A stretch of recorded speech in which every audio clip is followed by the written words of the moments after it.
Bonjour à tous. Aujourd'hui, je vais vous parler de SE Cockpit, qui est un nouvel outil SEO arrivé sur le marché français juste hier. Donc, l'outil a été développé en Suisse par l'agence Swissmed Marketing et il a été déjà déployé aux États-Unis et en Allemagne, où il a déjà pas mal de succès. C'est Simon et Max de l'agence Green Tomato Media qui sont occupés d'introduire l'outil sur le marché français. Et donc depuis hier, Simon il nous avait concocté un petit webinar, c'est sympa. Et moi je vais vous parler un petit peu de l'outil et ce que j'en pense. Alors tout d'abord, à quoi il sert? SE Cockpit, il permet de rechercher des mots-clés, comparer des mots-clés, trouver des mots-clés similaires, savoir quelle est la compétitivité sur un mot-clé, quel est son CPC, et donc toutes ces infos elles permettent de trouver de bonnes idées de sites de niche. Donc si vous voulez faire des sites web pour les rentabiliser, que ce soit avec AdSense, avec l'affiliation, la vente de produits, ce que vous voulez, c'est un très bon outil, il est très puissant. D'autre part, l'agence elle travaille sur Rank Tracker qui peut être incrémenté à votre compte. Donc ça c'est, si j'ai bien compris, c'est en option, et donc cet outil permet de traquer vos mots-clés, donc de voir comment se positionne votre site, comment ça évolue, et c'est assez inédit parce qu'il peut révéler le not provided. Donc ça c'est assez intéressant quand même, faut le dire. Voilà, mais donc moi dans cette vidéo je vais vous parler surtout de la recherche de mots-clés, et donc allons sur l'outil. Voilà. Donc tout d'abord le panel. Donc, quand on se connecte, on est sur cette page, et donc vous allez voir que vraiment c'est très simple d'utilisation et puissant. Donc pour effectuer une recherche de mots-clés, c'est le petit bouton ici. Vous cliquez ici, soit vous rentrez votre mot-clé, soit vous rentrez un site web. Donc si vous rentrez le site web, là il va trouver tous les mots-clés importants du site sur lesquels il se positionne bien. Donc un petit peu comme SEMrush. Je crois que c'est même tout à fait comme ça. Et voilà. Donc quand on fait notre recherche de mots-clés, ici on peut soit demander des informations sur les synonymes via Google AdWords, via Google Suggest, ou via les synonymes recherche similaire. Donc voilà. On va faire une petite recherche, par exemple une requête assez prisée des SEO, les jeux en ligne. Voilà. Hop, on va demander les synonymes Google AdWords. On va demander les idées étroitement liées. Comme ça, il va trouver tout ce qui est proche des jeux en ligne sans s'éloigner. On peut inclure des conditions, exclure, et insérer un minimum de requêtes mensuelles. Donc ça c'est super, ça va éviter de trouver des mots-clés entre guillemets insignifiants. Donc par exemple, je sais pas, 500. Sauvegarder, fermer. Donc là il va lancer la recherche.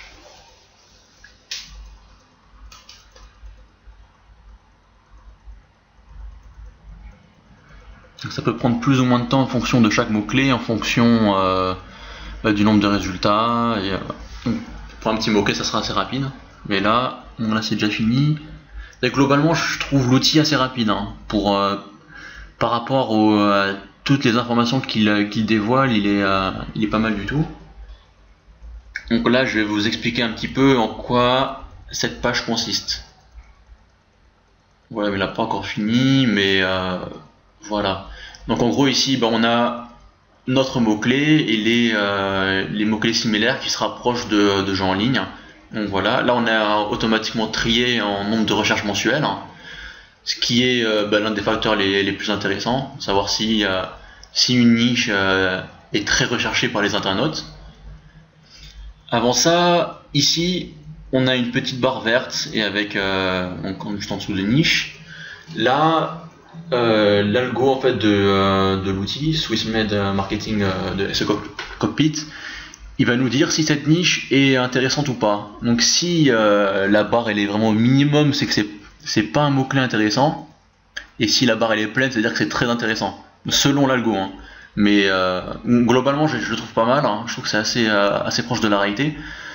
Donc en gros, comment il va déterminer si ça vaut le coup ou pas? Donc tout d'abord, il va se baser sur le nombre de recherches mensuelles, mais il va également se baser sur la compétitivité du top 10. Et donc ça, on le retrouve juste ici, là. Vous voyez, top 10. Et donc là, vous voyez que la barre rouge, elle est pleine. Donc ça veut dire que c'est hyper concurrentiel. Si ça m'étonne pas du tout. Maintenant, si on scrolle en bas, les mots-clés moins recherchés, bah voilà, par exemple celui-là. Jeu Pokémon en ligne, hein, 1000 requêtes mensuelles et moyennement de la concurrence. Donc voilà, si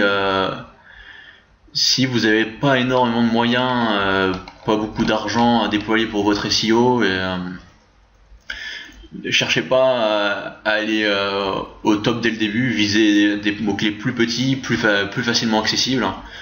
Et pour ma part, moi je trouve que c'est pas hyper intéressant hein, d'aller viser un mot-clé avec 1000 requêtes mensuelles.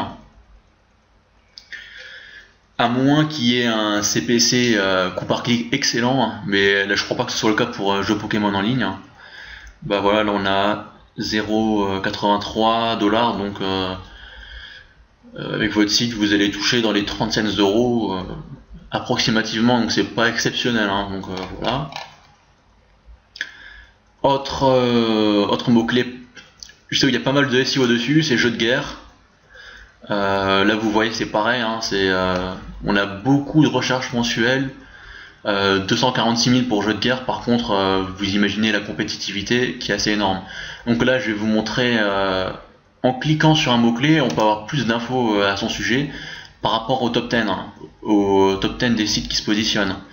Donc là voilà, on voit les sites qui... voilà, c'est vraiment des sites entièrement dédiés aux jeux de guerre ou très proches aux jeux en ligne. On a un aperçu de la title, donc ça c'est très utile aussi. Donc on voit vraiment que tout le monde a placé jeux de guerre en premier. On sait très bien que qu'en SEO, les mots-clés plus pris en compte sont les premiers dans la title. Donc là on voit que vraiment tout le monde optimise. Ici tout le monde fait du SEO. Hein. Ici il n'y a pas de... personne se positionne par hasard. Et donc les éléments très intéressants à observer, c'est le MozRank, l'autorité de la page et l'autorité du domaine. Donc ça c'est les 3 points super importants pour moi à observer ici. Après on a le jus des liens. Donc ça j'ai pas exactement compris à quoi ça correspond. Ensuite on a le nombre de liens. Voilà, donc ça c'est le nombre de liens total, le nombre de backlink total. Ça aussi pour moi c'est pas hyper important d'avoir le nombre total de liens. Ce qui est plus intéressant, c'est d'avoir le nombre de referring domains, le nombre de domaines référents. Parce que là, on peut très bien avoir des milliers de liens en sidebar et tu vois, il peut y en avoir un autre ici qui, lui, il en a pas. Donc c'est pas un facteur hyper important, le nombre de liens. Donc ça sera peut-être une fonctionnalité qui sera ajoutée plus tard. Et voilà, ensuite le nombre de partages sociaux, ça aussi c'est sympa aussi à voir pour voir un petit peu comment les sites se débrouillent pour ranker, s'il y en a qui jouent pas mal dessus. On voit qu'il y en a d'autres qui s'en foutent. Par exemple, lui qui est deuxième, il s'en fout complètement, il a pas de partage sur les réseaux sociaux, pourtant il est deuxième. Voilà, après, chacun sa stratégie. Après si on regarde, bah voilà, j'avais déjà fait une recherche dans la mode, hein. Voilà, pareil, bah la mode c'est, vous imaginez, c'est hyper concurrentiel, voilà. Là ça, on le voit, 33 000 recherches mensuelles, donc ça vaut, pour moi personnellement ça vaut pas vraiment le coup, hein. Il y a déjà beaucoup de concurrence. Par contre ce qui vaut un peu plus le coup, ça serait mode homme, hein. Voilà, et donc ici là il indique la barre verte est un peu plus remplie. On a 14 800 recherches mensuelles et il y a moins de compétitivité et un CPC plus élevé. Bon, même si pour moi c'est pas extraordinaire, hein. Alors si on va analyser un autre mot-clé déjà recherché, on met Servaber. Voilà. Donc voilà, là peu de concurrence, pas énormément de recherches mensuelles, donc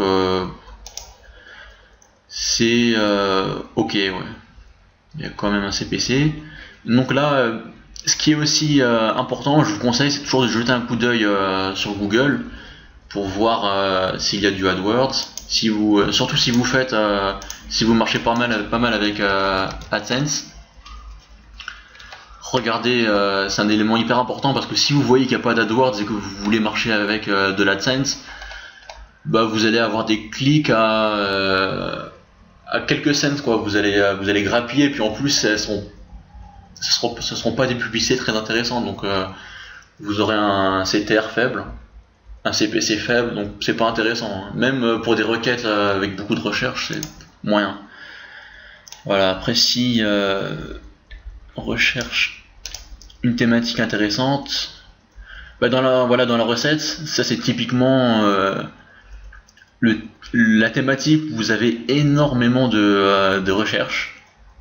Par contre, voilà, bah là il nous met plein de diamants, ça veut dire que c'est des thématiques très très intéressantes. Donc l'outil, bah, lui, va se baser sur le nombre de recherches mensuelles et la compétitivité. Donc là, forcément, c'est très intéressant. Après, l'inconvénient, c'est là, c'est qu'il n'y a personne sur AdWords. Exemple, recette crêpes. Hop. Là, on en a quand même deux, mais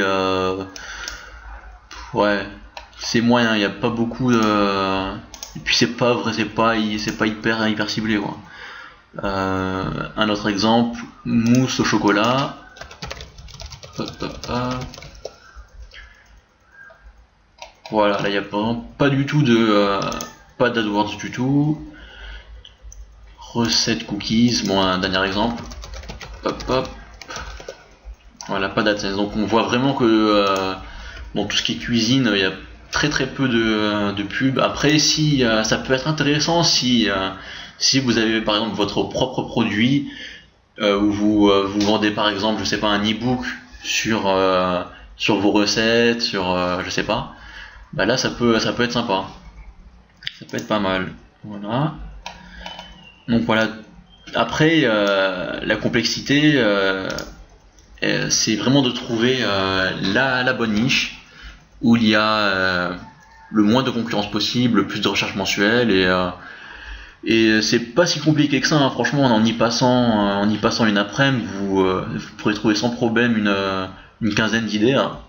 Je pense qu'il faut avoir un petit peu d'imagination, faire des recherches, pas forcément copier les copains SEO, et justement essayer de se démarquer, et vous trouverez de bonnes idées. Moi personnellement, hier, je me suis pris quelques heures avec l'outil, j'ai fait des recherches, et vraiment ça m'a permis de faire énormément de recherches, vraiment sur très très rapidement, alors que avant j'aurais utilisé plusieurs outils, ça m'aurait pris bien plus de temps et j'aurais pas eu le courage de faire autant de recherches, et ça m'a permis de trouver 21 idées de sites.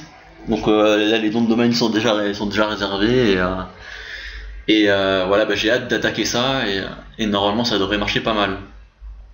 Voilà. Après, bah voilà, j'ai traité bah, vraiment les avantages de l'outil, les inconvénients, il y en a vraiment quasiment pas. Juste ça serait bien pour moi d'ajouter le nombre de referring domain, le trust flow. Bah après c'est pas la mort non plus, hein, ce sont on a d'autres éléments déterminants qui permettent de vraiment mesurer s'il y a la compétitivité ou pas. Ça c'est l'essentiel. Et voilà. Donc pour passer la commande, c'est très simple. Vous avez le lien juste sous la vidéo, et vous pourrez accéder aux différentes offres perso, pro, agence. Donc pour moi, je trouve que ça reste très intéressant par rapport aux autres outils, dans la mesure où il utilise d'autres API, et il est hyper complet, hein. Il permet de faire autant ce que propose SEMrush, là avec l'outil de rank tracker comme MyPoseo, Ranks. Il permet de récupérer les infos de Moz, donc c'est vraiment top. Et puis on peut voir le succès qu'il a aux États-Unis, en Allemagne. c'est la preuve que c'est un très très bon outil. Donc voilà, j'espère que l'outil vous plaira et je vous dis à très bientôt. Allez, ciao.